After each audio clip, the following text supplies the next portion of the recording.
First of all, I'd say hats off to Kansas State. I thought they played extremely hard, and it was a heck of a ball game. We're fortunate to have come out on top. With that being said, I thought that considering the late tip, considering the weather, for GIA to be packed like it was tonight, and for the fans to be as enthusiastic and loud and into the game as they were, I think that was the difference in the game, and that's why we won tonight. So I appreciate them. I know that we would not have been able to pull this out without our fans, and it's great to see that since we've gotten back from Christmas, we've had unbelievable support. We obviously didn't pull it out against Baylor, but we pulled it out tonight. And I really think if we can continue some momentum, especially with the students and the fans, and these guys will play a little better defense, we could have a good end to the season. So excited to be 2-3 in the league. Questions for Vyctorius and Parsa. Vyctorius, what's going through your head when you go to the line, knowing 3 shots gets you the win? And have you ever been in that situation before? Only in my dreams. As a kid, you dream of those moments. National championship game is just you by yourself to win or lose. And that's what I was thinking about.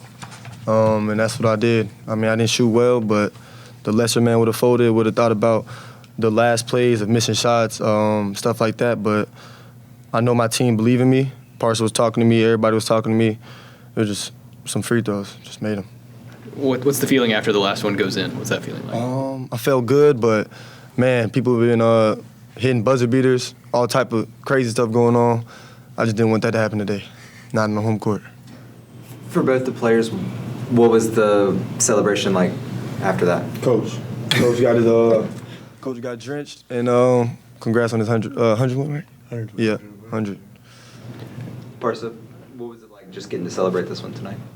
It was fun, man. It was fun. I think it was a close game, and those type of game, when you win, it's just more fun because it comes down to the last few minutes of the game, and you gotta play hard, stay with what coach is telling you to do. So it was great, really fun.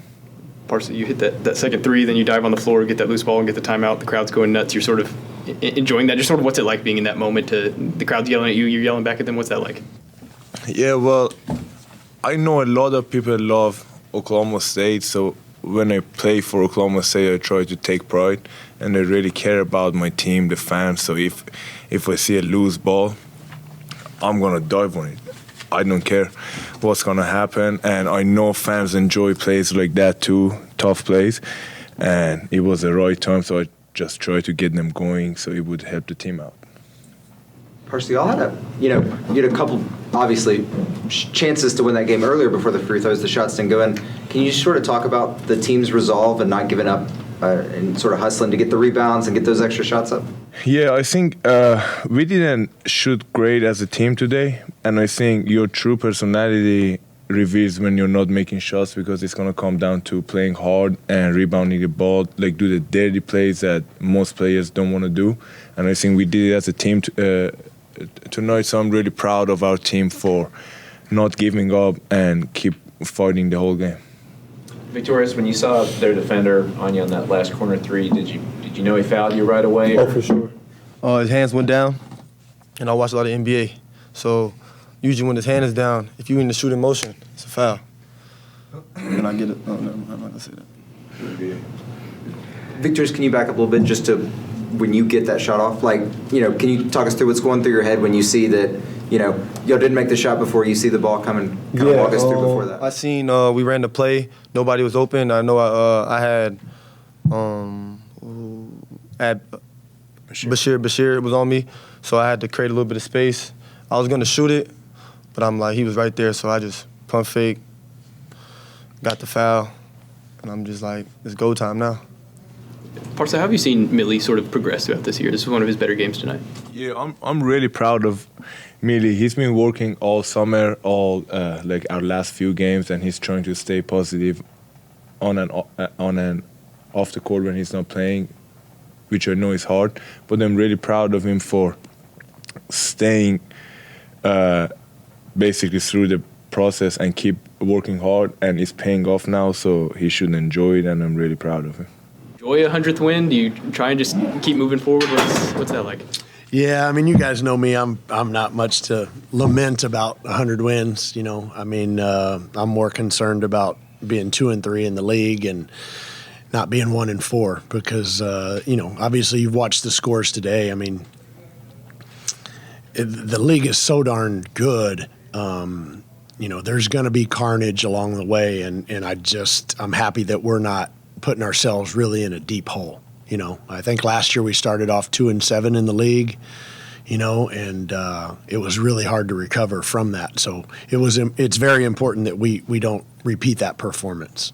That last offensive possession leading up to the free throws, just sort of, what'd you think about everything that happened there, free throws included?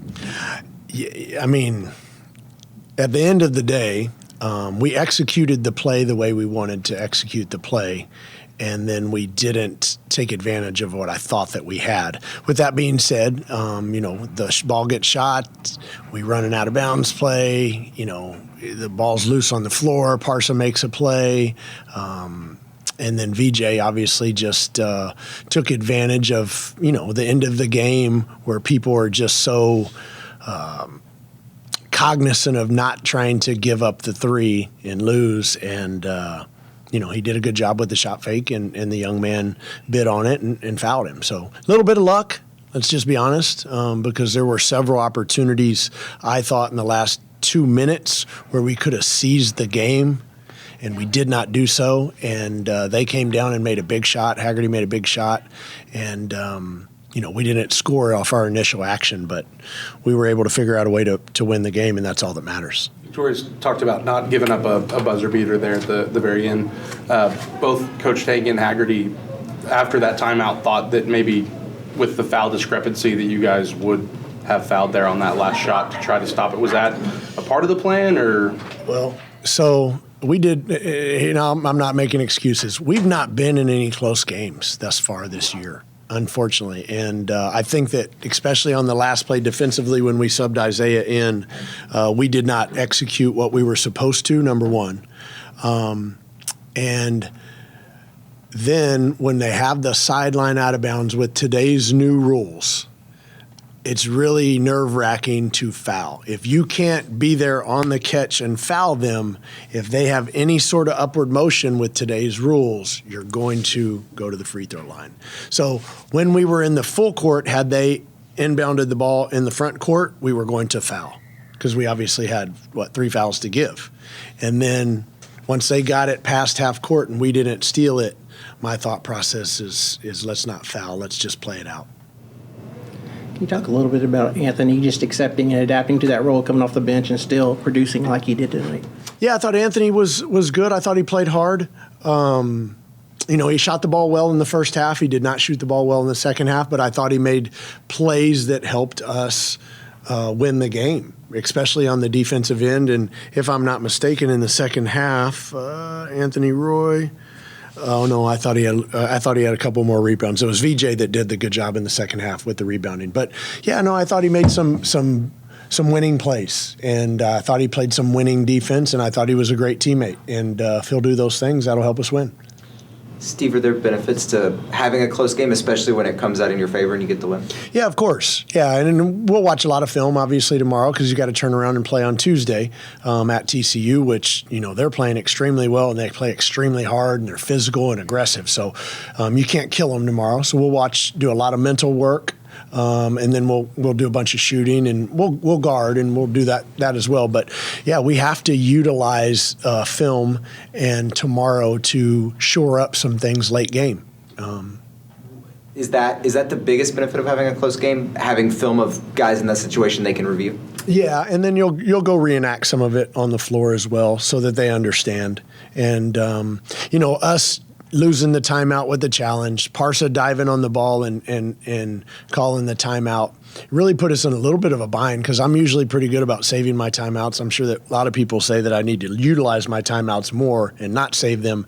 But tonight it was different. We didn't have timeouts. I certainly wish I had those two. But, you know, so we were able to figure it out and fight our way through it. But it wasn't perfect by any means. Vukovic with 11 points, tied a career high, and had a really good first half scoring. Just how big can this be for his confidence? Yeah, no, I wish I could have gotten him in more in the second half because I thought he impacted the game, and I thought him against number 22 was a fantastic matchup. And Parsa missed some easy ones, especially in the first half. But I thought, down the stretch, the experience matters, and that's kind of the way I went about it in terms of my substitution pattern. But, I think, if you look at how much he played last year and how he played last year versus where he is today, I think he's just continued to get better and better. And as he gets to become more of a serious basketball player, and what I mean by that is just every single day really, really putting in the work and the extra work, and he's got a very bright future. You mentioned the defense when the guys were still in there. I think they shot 50%, but you get 16 turnovers, score 26 points off those. How do you sort of balance allowing a team to shoot well while doing some pretty good work with turnovers? Yeah, the problem is that if we didn't turn them over, I thought that our defense was not great, right? Now, with all that being said, we obviously we knew that Bashir and we knew that Haggerty could beat you. Right, and so we were willing to maybe help off of some other guys, and that hurt us a little bit in the second half. But that's more of a coach's decision than it is a schematic thing, and so we'll watch the film and see if that's what we want to do moving forward if we play them again. But tonight, you're not kicking yourself and second guessing yourself because you won. But it's certainly something I need to revisit with the staff before we play them again. You said you're not big on reflection, but 100 wins, that's a nice honor. And a game like this, to get the 100th probably feels crazy. But just your thoughts on just getting to 100. Yeah, guys, I think all of y'all know me and understand that I am not the guy who ever believed that he'd be lucky enough to be the head coach at Oklahoma State and coaching in the Big 12 and have a team that I do believe, if we'll get better defensively, can make a run in the 12 and get to the NCAA tournament. I'm